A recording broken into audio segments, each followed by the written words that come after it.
Part 1. The message arrived at the conclave of aligned species on what should have been an ordinary day. A new species had entered the galactic stage. There was called Earth. Their ships were crude things made of metal and fire.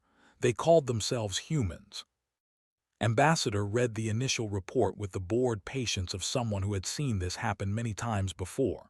New species appeared every few centuries. The process was always the same. The conclave would greet them, assess their capabilities, assign them a small territory on the galactic fringe, and establish trade quotas. Within a generation, the newcomers would learn their place in the hierarchy. Within 2 generations, they would stop asking uncomfortable questions. Was a species known for their long lives and careful diplomacy. She had served the conclave for 400 years. She had welcomed dozens of new species into the fold. She expected the humans to be no different. She was wrong. The first human vessel to reach conclave space was called the Adamantine. It was an ugly ship by galactic standards, all sharp angles and exposed machinery. It carried a crew of 47 humans and enough weapons to make the border patrol nervous. When the patrol hailed them and demanded identification, the humans responded with cheerful confusion. They had not known anyone else was out here. They were explorers, they said. They came in peace. The border patrol escorted them to the nearest trading hub. Standard procedure. New species were always brought to for processing. The station was designed to be impressive, a massive structure of crystal and light that floated in the darkness between stars. Most newcomers arrived in a state of awe. They saw the thousands of ships docked at its ports, the dozens of different species walking its corridors, and they understood immediately that they were small and young and insignificant. The humans seemed interested but not overwhelmed. They asked questions constantly. They wanted to know how the station generated power, how the translation systems worked, why certain corridors were off-limits. Their captain, a female named, walked through the halls with the confident stride of someone who expected the universe to make room for her. Met them in the diplomatic reception area. She had prepared a standard welcome speech, the same one she had given to every new species for the past 2 centuries. She never got to finish it. The humans kept interrupting with questions. They wanted to know about the conclave's structure, its history, its laws. They wanted to know why certain species held permanent seats on the High Council while others did not. They wanted to know what had happened to species that had refused to join. Their questions were not hostile exactly, but they were relentless. Found herself struggling to keep up. The biological assessment was scheduled for the 2nd day. This was also standard procedure. Every new species was examined to ensure they did not carry dangerous pathogens or possess abilities that might threaten station security. The process involved sedation, tissue samples, and a full neurological scan. Most species accepted this without complaint. They understood that the conclave needed to protect itself. Captain refused. She was polite about it but firm. Her crew would not submit to sedation. They would not provide tissue samples without knowing exactly what would be done with them. They were happy to answer questions about human biology, but they would not be treated like specimens. Quarantine officer was not accustomed to refusal. He was a species that had served the conclave's medical division for over 1,000 years. His people were large, strong, and supremely confident in their authority. When Captain declined the assessment, he decided to proceed anyway. He approached her with a sedation injector, assuming that a quick demonstration of conclave power would end the discussion. What happened next would become the subject of official inquiries, diplomatic protests, and eventually legend. Moved toward the captain with the injector raised. Moved faster. She caught his arm, twisted it at an angle that should not have been possible for a creature her size, and forced him to the ground. The injector clattered across the floor. 2 of his assistants rushed forward to help. They joined him on the ground within seconds. The human captain stood over them, breathing hard, her strange forward-facing eyes scanning the room for additional threats. Her crew had formed a defensive circle around her without any visible signal passing between them. They moved like pack hunters, coordinated and deadly. No one else in the room moved. No one knew what to do. This was not supposed to happen. Found her voice first. She asked, very calmly, if the captain would be willing to release the quarantine officers and discuss the situation peacefully. Looked at her for a long moment, then nodded. She released and helped him to his feet. She apologized for any misunderstanding. She explained that humans did not react well to being touched without consent, especially by strangers holding unknown medical devices. Said nothing. He was staring at his own arm, which should have been broken but was merely bruised. He did not understand how a creature so small had overpowered him so easily. The humans departed that same day. They had not completed the integration process. They had not signed any treaties or accepted any territorial assignments. They had simply left, their crude metal ship accelerating toward the unknown regions of the galaxy. Submitted her report to the High Council that evening. She tried to be objective, but certain details demanded attention. The humans had shown no fear. They had displayed combat capabilities far beyond what their size would suggest. They had refused to submit to conclave authority despite being surrounded and outnumbered. And perhaps most troubling of all, they had shown restraint. They had not killed anyone. They had not even seriously injured anyone. They had simply demonstrated that they could, and then they had left. The High Council convened in emergency session. This had not happened in living memory. New species did not defy the conclave. New species did not humiliate quarantine officers. New species did not leave without permission. The initial recommendation was simple. Send a peacekeeping fleet to intercept the human vessel and return its crew for rehabilitation. This was the standard response to defiance. It had worked for 3,000 years. But several council members urged caution. They wanted more information about these humans before taking action. They requested a full assessment, something that was usually reserved for species that posed significant threats. The assessment began immediately. Conclave researchers gathered every scrap of data they could find about Earth and its inhabitants. What they discovered spread through the diplomatic channels like a virus. Earth was a death world. This was not a designation used lightly. Death worlds were planets where conditions were so hostile that intelligent life should not have been able to evolve. They were rare, and the species that emerged from them were almost always dangerous. Earth qualified on multiple counts. Its axial tilt created extreme seasonal variations.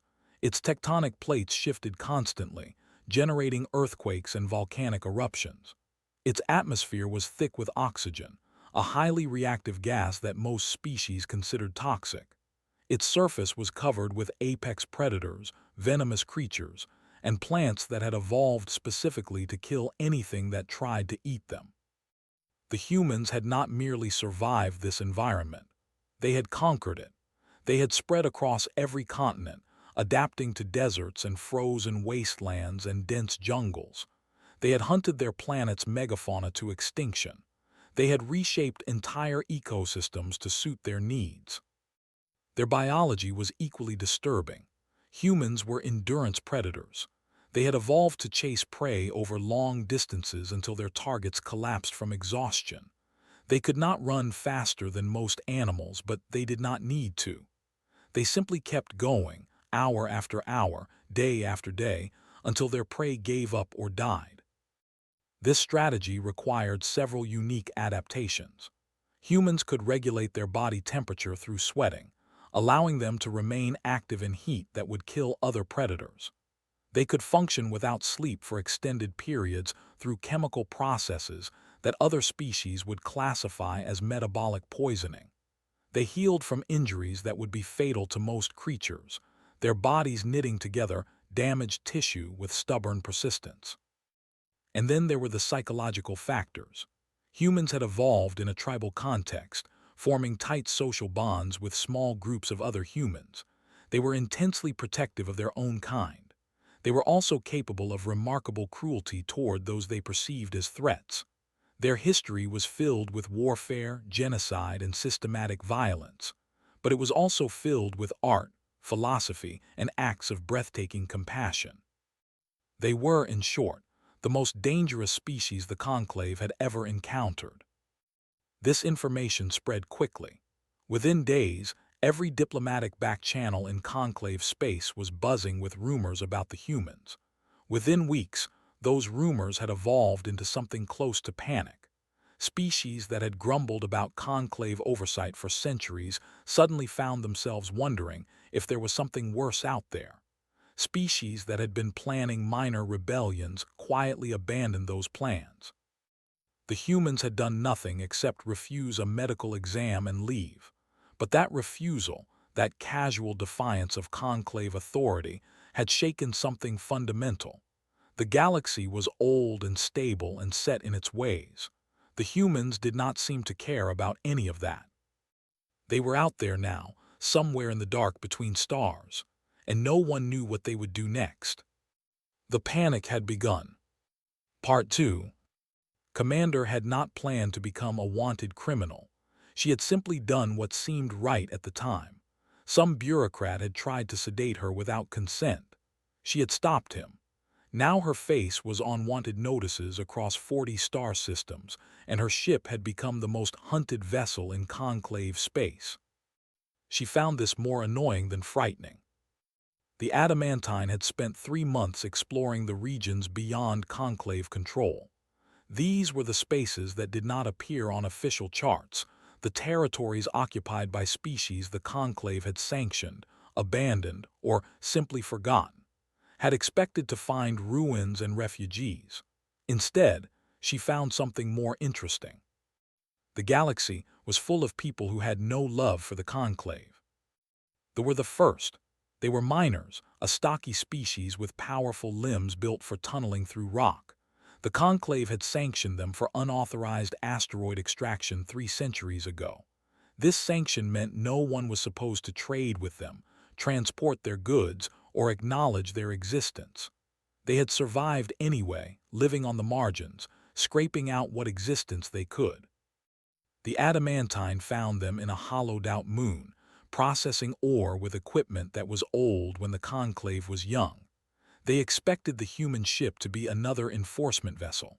They prepared to flee or fight.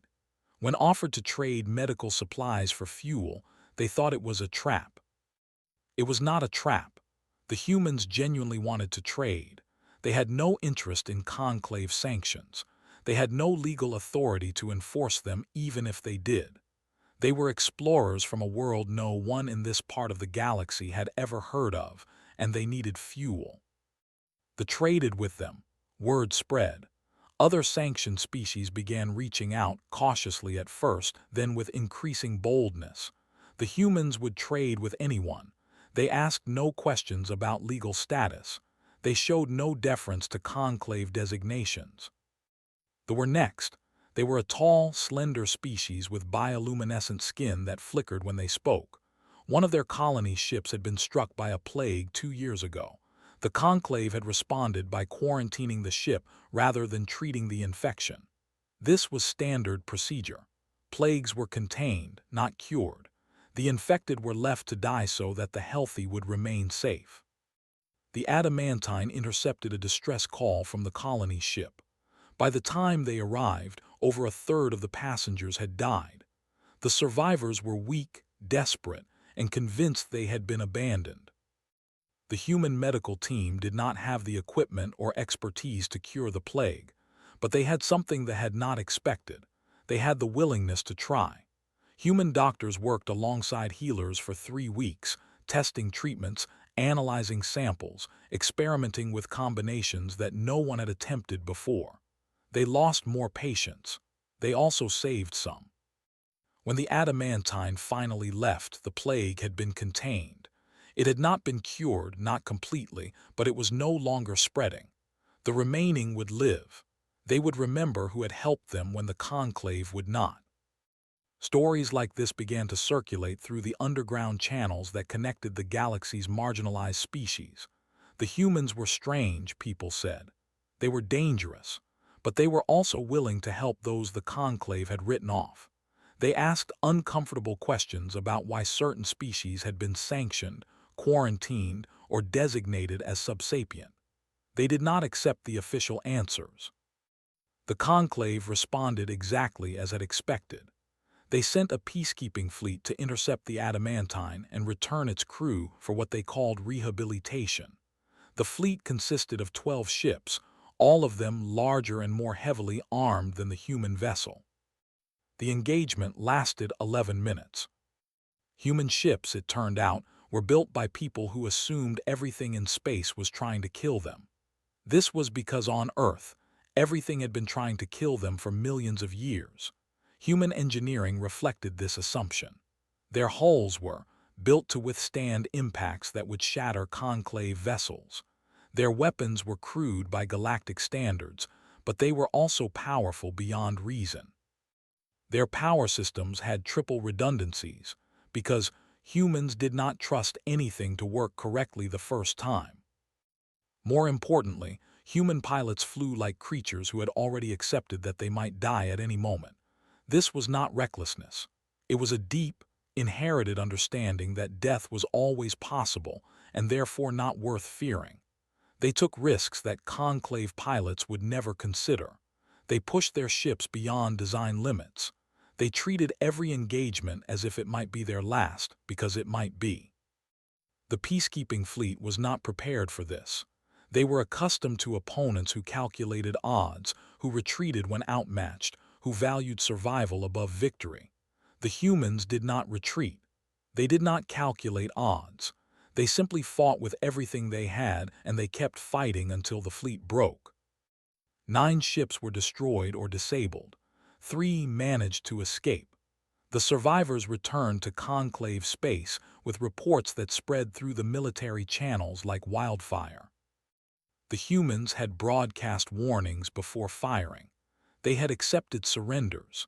They had even rendered aid to damaged vessels after the battle was over.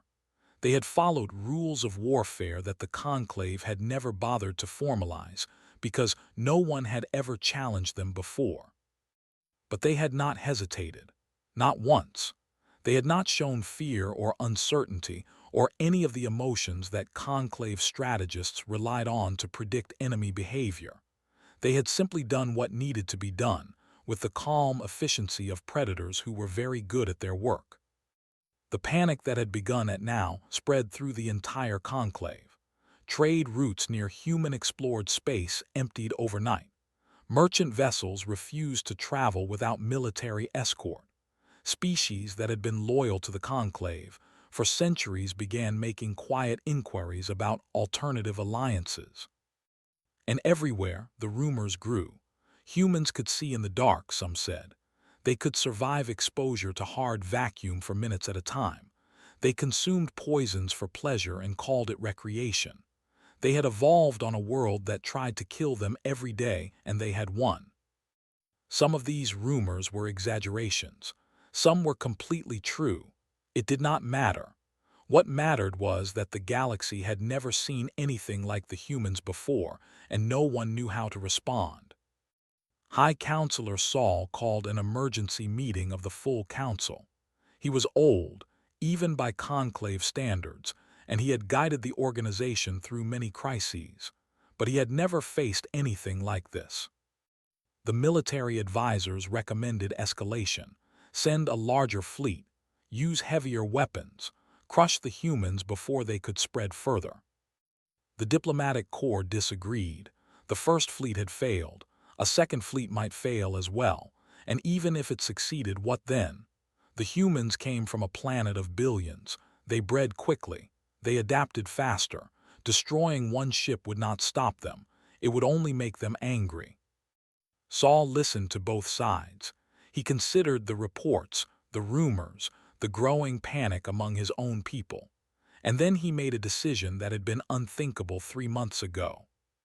If the conclave could not destroy the humans, they would have to do something they had not done in 3,000 years. They would have to treat them as equals. Part 3. The diplomatic vessel Whisper of Accord was not designed for combat. It was designed to impress. Its hull was made of living crystal that glowed with soft inner light. Its engines made no sound. It moved through space like a thought, graceful and serene. Ambassador stood at its bow as it entered Earth's solar system. She had requested this assignment despite the obvious dangers, or perhaps because of them. She had spent 4 centuries serving the Conclave's diplomatic corps. She had never failed a mission. She did not intend to fail this one. The human was smaller than she had expected. A pale blue dot hanging in the darkness, circled by a single gray moon. It did not look like a death world. It looked almost peaceful. The orbital station that answered her hail was less peaceful. It was a massive structure of metal and glass, bristling with sensors and weapon platforms. Thousands of ships moved around it in carefully coordinated patterns. This was not a species that had only recently reached space. This was a species that had been preparing for visitors. Transmitted her message. She came in peace. She wished to negotiate. She was willing to meet on human terms in human space under human protection. The response came quickly. The humans welcomed her. They invited her delegation aboard the station. They promised safety and hospitality. They also made it clear that any act of aggression would be met with overwhelming force. Accepted these terms, her advisors thought she was committing suicide. She suspected otherwise. The station's interior was nothing like she had imagined. She had expected military precision, perhaps some display of power meant to intimidate. Instead, she found chaos. The corridors were crowded with humans of all kinds, moving in different directions, speaking in different languages, wearing clothes that ranged from simple work garments to elaborate ceremonial dress. There was no visible hierarchy. No one seemed to be in charge. Her escort led her to a large circular chamber where the negotiations would take place. The human delegation was already waiting. Commander was there, looking exactly as remembered her from. But she was not alone. Scientists stood beside her, along with politicians, military officers, and people who seemed to have no official role at all. And then there were the protesters. Had never seen anything like them. They stood outside the chamber with signs and banners, shouting slogans she did not understand. Some of them opposed the negotiations. Some of them supported them. Some of them seemed to be protesting unrelated issues entirely. Security officers watched them carefully but made no move to silence them. She asked Commander about this. Why were these people allowed to disrupt such an important event? Smiled. They were not disrupting anything, she explained. They were participating. In human society, citizens had the right to express their opinions, even opinions that their leaders disagreed with, even opinions that might complicate diplomatic negotiations. This made no sense to. In conclave space, dissent was managed carefully. Opposition was permitted within certain boundaries, but it was never allowed to interfere with important state functions. The idea of ordinary citizens publicly criticizing their government during a first-contact negotiation was deeply unsettling. But it was also, she realized slowly, profoundly revealing. The humans were not a unified force. They were not a swarm or a hive mind or a military dictatorship. They were individuals, billions of them, each with their own beliefs and desires and capacity for disagreement. They argued with each other constantly. They disagreed about everything from trade policy to the proper way to prepare food. They had fought wars among themselves throughout their history, terrible wars that had killed millions of their own kind. And yet they were still here. They had not destroyed themselves. They had built a civilization that somehow contained all of these contradictions without collapsing. The negotiations began badly. The Conclave had prepared a standard integration treaty, the same one they offered to every new species. It would have given humans a small territory on the galactic fringe, limited their expansion, and required them to submit to Conclave authority on matters of interstellar law. Commander rejected it immediately. Humanity would not accept a subordinate position. They would not limit their expansion to satisfy conclave fears.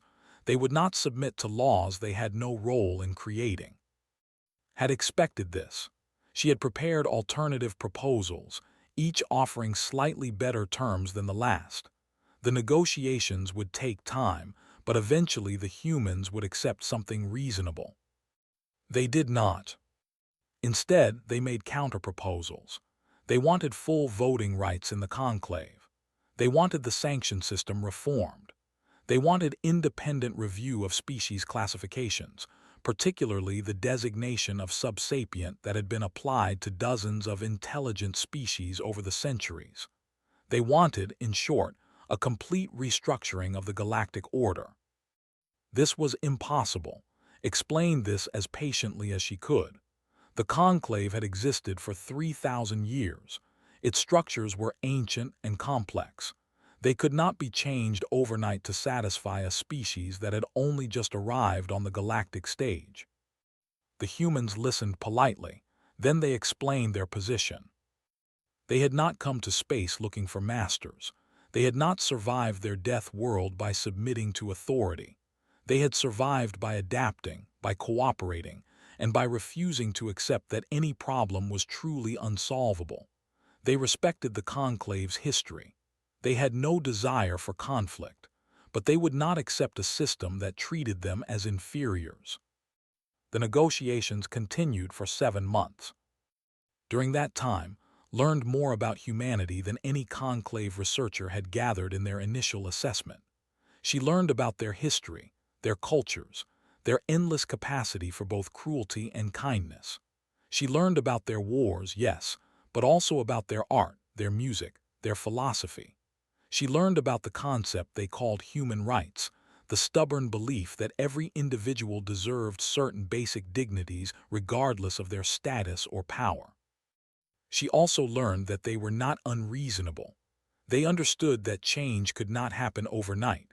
They were willing to compromise on timeline, on implementation, on dozens of technical details. What they would not compromise on was the fundamental principle of equality. The treaty that emerged was unlike anything the conclave had signed in 3,000 years. It did not assign humans a territory. It recognized them as full members of the galactic community with all the rights and responsibilities that entailed.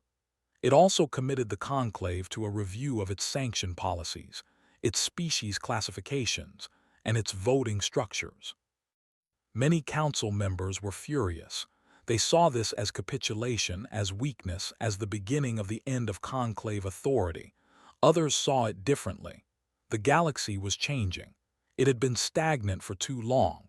Perhaps what they needed was not preservation but renewal. Signed the treaty on behalf of the conclave. Commander signed it on behalf of humanity. Then did something unexpected. She presented with a gift. It was a bottle of dark liquid called whiskey. The humans drank it for pleasure, explained, even though it was technically a poison. It was a tradition to share it at the conclusion of important agreements. Accepted the bottle. She did not drink from it. The contents would probably kill her, but she understood the gesture. It was a symbol of the humans themselves. They had evolved on a world that tried to kill them every day. They had responded by embracing the danger, by finding joy in things that should have destroyed them, by refusing to let fear dictate their choices. They were terrifying. They were inspiring. They were, she realized, exactly what the galaxy needed. The treaty was announced to the wider conclave 3 days later. The reaction was mixed. Some species celebrated. Others protested. A few from the conclave entirely, preferring isolation to what they saw as contamination. But most gradually began to adapt. The humans spread through conclave space, trading and exploring and asking their endless questions. They formed alliances with species that had been marginalized for centuries. They challenged assumptions that everyone had taken for granted. They made mistakes, sometimes terrible ones, but they also made friends. The panic that had begun did not exactly end. It transformed into something else. Curiosity, perhaps, or anticipation. The galaxy was no longer static. It was no longer predictable. For the first time in 3,000 years, no one knew what would happen next. Kept the bottle of whiskey on her desk for the rest of her career. She never opened it. She did not need to. Every time she looked at it, she remembered the lesson the humans had taught her. The universe was vast and dangerous and full of species that had chosen different paths to survival. The conclave had survived by building walls, by creating hierarchies, by making itself too strong to challenge. The humans had survived by being adaptable, by being stubborn, and by refusing to give up even when the odds were hopeless. Both strategies had worked, but only one of them had a future. The panic had spread, and in its wake something new was growing.